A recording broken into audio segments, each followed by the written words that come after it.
Medicated গোসলটা আবার দিব, ঠিক আছে? আচ্ছা ওটার সাথে মুখে খাওয়ানোর কিছু ওষুধ দেওয়া হবে, জি আর হলো এর আগে গায়ে লাগানোর কিছু ওষুধ দিব।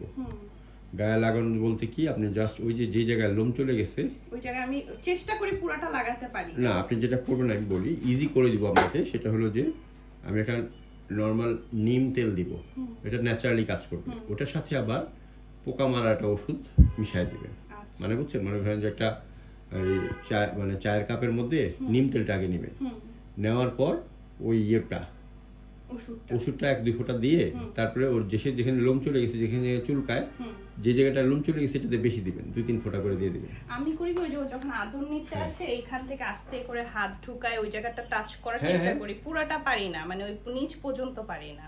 আচ্ছা, ওই জায়গাটাতে একটা ফোঁটা লাগাই দিলেই হবে কি, কিউটিক্যাল অ্যাবজর্পশনের মাধ্যমে পুরো জায়গাটা ছড়িয়ে যাবে। আপনি বা কটন বাড ব্যবহার করতে পারেন। মনে করেন যে মানে যখন আপনি এটা চায়ের কাপের মধ্যে নেবেন, কটন বাডের মধ্যে 1 ফোঁটা নিয়ে ওই জায়গাটা জাস্ট দুধ থেকে ডলে দিলেও হবে। আচ্ছা হ্যাঁ, আর একটা জিনিস হলো যে আমি একটা এই এলিজাবেথান কলার কিভাবে বানাইতে হয় দেখাই দিব।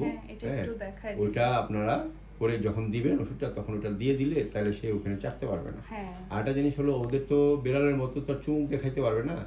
আপনি যখন ওটা লাগাই দিবেন, একটু ঠোঁট লাগাইলেও মরবে না, বুঝতে বুঝছেন? কিন্তু মনে করেন যে বিড়াল কুকুরও অনেক সময় এগুলো চাটলে এগুলো হলো পোকা মারার ওষুধ। ওর গায়ের মধ্যে পোকা আছে, যে পোকাটা চোখে দেখা যায় না, এটা বলে মাইট।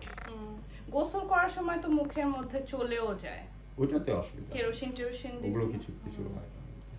বিষয়টা হলো যে এগুলো তো আপনার মনে করেন যে রিমেডি গুলো কি পাতলা হইতে দিচ্ছে, সে যদি ঢোক গিলে খাইতো তাহলে এটা ইস্যু।